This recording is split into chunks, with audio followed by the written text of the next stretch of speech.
জিহাদের অর্থ কি, জিহাদের সাবাব কি, জিহাদের শারায়েত কি, জিহাদ কত প্রকার তাই জানে না এমন লোক নাকি কিতাবুল মাগাজি পড়ায়।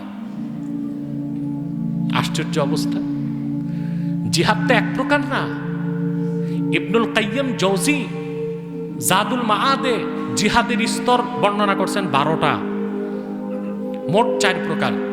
ইন্নালিল জিহাদে আরবাআতা মারাতিব, জিহাদের 4টা স্তর। কয়টা?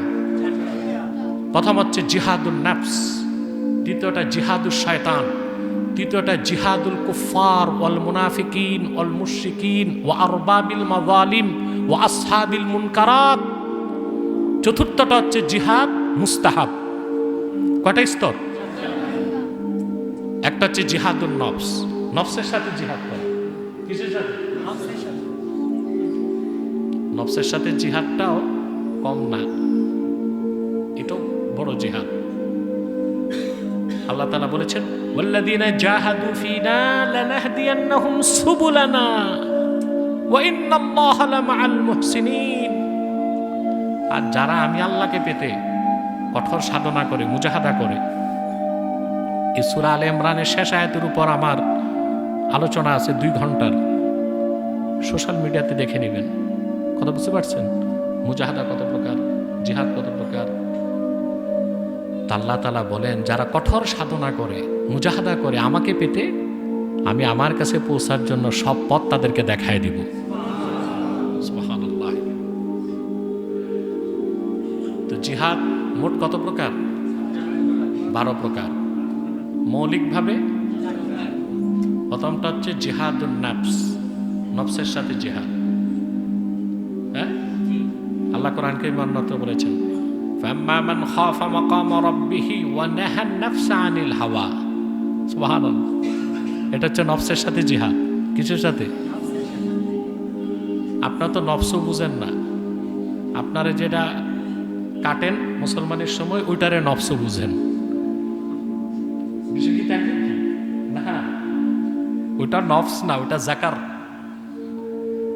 আপনারা অনেক ভুল কিছু শিখে বড় হয়েছেন। এই যে নফস হচ্ছে কুপ্রবৃত্তি। কি? সবচেয়ে খারাপ নফস হচ্ছে নফসে আম্মারা, নফসে আম্মারা। আন-নাফসুল্লাতী তা'মুরুন নাসা বিস-সুই ফাকাত। আমের এর মুয়ান্নাস আমেরা, মুবালাগা আম্মারা। যে নফস সব সময় মানুষকে খারাপ কাজের নির্দেশ করে, এটা নফসে। সকল কাফের মুশরিকের নফস কি? নফসে আম্মারা, নফসে।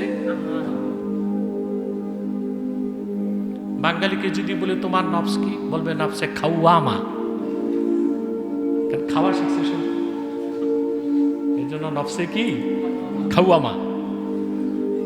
খাওয়ামা কোনো নফস নাই, নফসে মুতমাইন্না। সুবহানাল্লাহ। নফসে লাওয়ামা, নফসে আম্মারা। খাঁটি মুমিনদের নফস হচ্ছে নফসে মুতমাইন্না। মোটামুটি আমাদের মতো গুনাহগার যারা, তাদের নফস হচ্ছে নফসে লাওয়ামা। আমরা গুনাহ করলে তওবা করি, কি করি? আর কাফের মুশরিকটা হচ্ছে নফসে আম্মারা।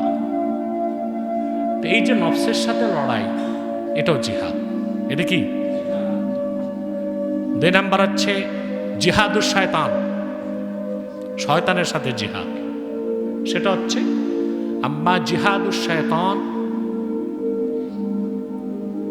ফাহুয়া তারকু কুল্লি আমরিন মা ইউলকিহিশ শায়তানু ফিল কলব। শয়তান বান্দার অন্তরে যে খারাপ কাজ ঢেলে দেয়, অসসা দেয়, এটা না করে শয়তানকে মোকাবেলা করাও কি? জিহাদ। আল্লাহ কোরআন কারীমে বলেছেন ইন্নামা ইয়া'মুরুকুম বিস-সুই ওয়াল ফাহশা। নিশ্চয় শয়তান সবসময় তোমাদেরকে খারাপ কাজ আর অশ্লীল কাজের নির্দেশ করে। কথা বুঝতেছেন? স্পষ্ট বোঝা যাচ্ছে? 3 নম্বর জিহাদ হচ্ছে জিহাদুল কুফার ওয়াল মুনাফিকিন ওয়া আরবাবিল মাযালিম ওয়া আসহাবিল মুনকারাত ওয়া আহলিল বিদআহ। কাফের মুশরিক মুনাফিকদের বিরুদ্ধে, আহলে বিদআর বিরুদ্ধে, জালেম অত্যাচারী শাসকদের বিরুদ্ধে যুদ্ধ করা ফারজু কিফায়া। আমিলা বিহি বাদুল মুসলিমিন ফাসাকাতা আনিল বাকিন। এই যে সশস্ত্র জিহাদ যেটা কাফের মুশরিকদের বিরুদ্ধে, এটা আল্লাহ ফরজে কিফায়া করে দিয়েছেন। এটা কি? মুসলমানদের একটা দলে দায়িত্ব পালন করলে বাকিদের উপর থেকে দায়িত্ব আদায় হয়ে যাবে, আর কেউ না করলে সবাই গুনাহগার হবে। এই হুকুম কি মানসুখ হয়েছে? কথা বলেন, না কিয়ামত পর্যন্ত থাকবে? বলেন। চতুর্থ প্রকার জিহাদ হচ্ছে জিহাদ মুস্তাহাব, যেমন ইনফাক ফি সাবিলিল্লাহ, তাবাররুআন, তাতাওয়ুআন, যে কোনো সময় নফল সদকা করা, ইতআমুত তাআম, মানুষকে খাওয়ানো, মানুষকে সাহায্য করা, মানুষের উপকার করা, এসব জিহাদ ফি সাবিলিল্লাহ। তবে মুস্তাহাব, তবে কি? এমনকি হাদিস শরীফে এসেছে, রাসূল করিম সাল্লাল্লাহু আলাইহি ওয়াসাল্লাম ইরশাদ করেছেন, তুমি যে তোমার স্ত্রীকে খাদ্যের লোকমা তুলে দাও এই নিয়তে তাবতাগি বিহা ওয়াজহাল্লাহ, তুমি এখানে যদি আল্লাহ সন্তুষ্টি চাও, তোমার প্রিয়তমা স্ত্রীর মুখে খাদ্য তুলে দেওয়াটাও সদকা বলে গণ্য হয়ে যাবে, এবং এটাও জিহাদ ফি সাবিলিল্লাহ। এই জিহাদ আল্লাহ এই জন্য দেন নাই যে আমরা তরবারি নিয়ে বের হব আর হিন্দু পাড়ায় যে হিন্দুদেরকে গর্দানে তরবারি ধরে বলবো মুসলমান হও। কাফের মুশরিককে ইসলামের পথে আনতে হবে দাওয়াত দিয়ে, আর যখন দ্বীনের স্বার্থের উপর আঘাত আসবে তখন জবাব দিতে হবে অস্ত্র দিয়ে।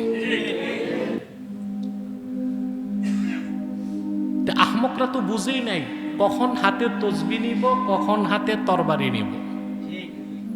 কোরআন হাদিসও পড়ে নাই ঠিক মতো, ইসলামের ইতিহাসও পড়ে নাই ঠিক মতো। হযরত শাহজালাল, তার এক হাতে ছিল তরবারি, আর এক হাতে ছিল জায়নামাজ, বুকে ছিল আল কোরআন। বলে মানুষকে সুন্দর কথা দিয়ে দিনের পথে আনা যায় না। বেটা, শাহজালালের চেয়ে বেশি সুন্দর কথা তুমি শিখছো? কথা। হযরত মঈনুদ্দিন চিশতি রহমাতুল্লাহ দিনের দাওয়াত নিয়ে আসলেন, পৃথ্বীরাজকে দিনের দাওয়াত দিলেন। কথা বলেন। তিনি সফল হয়েছিলেন জিহাদের আগ পর্যন্ত। পরবর্তী তিনি পত্রযোগে ডাকলেন সুলতান মোহাম্মদ ঘোরীকে, মাহমুদ গজনবীকে। মাহমুদ গজনবী তো 17 বার হিন্দুস্তানে আক্রমণ করেছেন, পৃথ্বীরাজের শিরকের ভিত্তিগুলোকে চুরমার করে মাটির সাথে মিশায় দিয়েছে। আর বলি জিহাদের দরকার কি? দাওয়াত দিয়েই তো সব হবে। এই জন্য বলছি পরিপক্ক আহমক। কথা বলেন। আহমাক কামেল, আহমাক নাকেস না, আহমাক কামেল। না কোরআন শরীফ পড়ছে ঠিক মতো, না হাদিস শরীফ পড়ছে ঠিক মতো, না ইসলামের ইতিহাস পড়ছে। জিহাদ ফি সাবিলিল্লাহ মানুষকে মুসলমান বানাইতে নয়, দ্বীনের স্বার্থ রক্ষায়। দ্বীনের স্বার্থ রক্ষা পেলেই না মানুষ মুসলমান হবে। কথা বলেন। ব্যক্তির জন্য ঈমানের চূড়ান্ত পরীক্ষা হচ্ছে জিহাদ। আল্লাহ কোরআন কারীমে স্পষ্ট বলেছেন, ইয়া আইয়ুহাল্লাযীনা আমানু হাল আদুল্লুকুম আলা তিজারাতিন তুনজিকুম মিন আযাবিন আলীম তু'মিনুনা বিল্লাহি ওয়া রাসূলিহি ওয়া তুজাহিদুনা ফি সাবিলিল্লাহি বিআমওয়ালিকুম ওয়া আনফুসিকুম। সুবহানাল্লাহ। মুসলমানেরা, আল্লাহ প্রশ্ন করেন, আমি কি তোমাদেরকে একটি ব্যবসার কথা বলবো যা তোমাদেরকে স্থায়ীভাবে জাহান্নাম থেকে মুক্তি দিবে? ব্যবসার পুঁজি কি? আল্লাহ বললেন তুমিনুনা বিল্লাহি ওয়া রাসূলিহি, তোমরা ঈমান আনবে আল্লাহর উপর আর আল্লাহর রাসূল নবীগণের মাথার তাজ মুহাম্মদ সাল্লাল্লাহু আলাইহি ওয়াসাল্লামের উপর। ব্যবসার মূল পুঁজি ঈমান। আর ওয়া তুজাহিদুনা ফি সাবিলিল্লাহি বিআমওয়ালিকুম ওয়া আনফুসিকুম, আর জানমাল দিয়ে তোমরা আল্লাহর পথে জিহাদ করবে, এটা পুঁজি। এটা কি? তা আল্লাহ আমলটা দিবেন কি? কাফেরদেরকে ধরে ধরে মুসলমান বানাইতে জিহাদের মাধ্যমে, না ইমানের অগ্নি পরীক্ষায় উত্তীর্ণ হয়ে বেহেশতে যেতে? কথা বলেন। আমার নিজের দরকার, আমার নিজের দরকার আল্লাহর বেহেশতে যেতে, আল্লাহর নৈকট্য পেতে, পরকালের মুক্তির জন্য নামাজকে আল্লাহ ফরজ করছেন, যাকাতকে ফরজ করছেন, জিহাদ ফি সাবিলিল্লাহকেও ফরজ করে দিয়েছেন কিফায়াতান। সাবধান, দিন বিরোধী কথা যেই বলুক বিনা চ্যালেঞ্জে তাকে ছেড়ে দেওয়া যাবে না। ওলামায়ে কেরাম যদি খেয়ানত করেন, আপনাদের প্রতি জনগণের ট্রাস্ট, বিশ্বাস হারায় যাবে। যে যেই কথা আমরা বললে কুফর হয়, নাস্তিক হয়ে যায়, ওই কথা ওনারা বললে কিছুই হয় না, এটা কেমন কথা? এটা কোন ফতুয়া? মিয়া ঠিকটাও ঠিক মতো কইবা না। আমাদের দেশে সাধারণ জনগণের আস্থা ওলামায়ে কেরামের প্রতি উঠে যাচ্ছে। লক্ষণটা ভালো না খারাপ?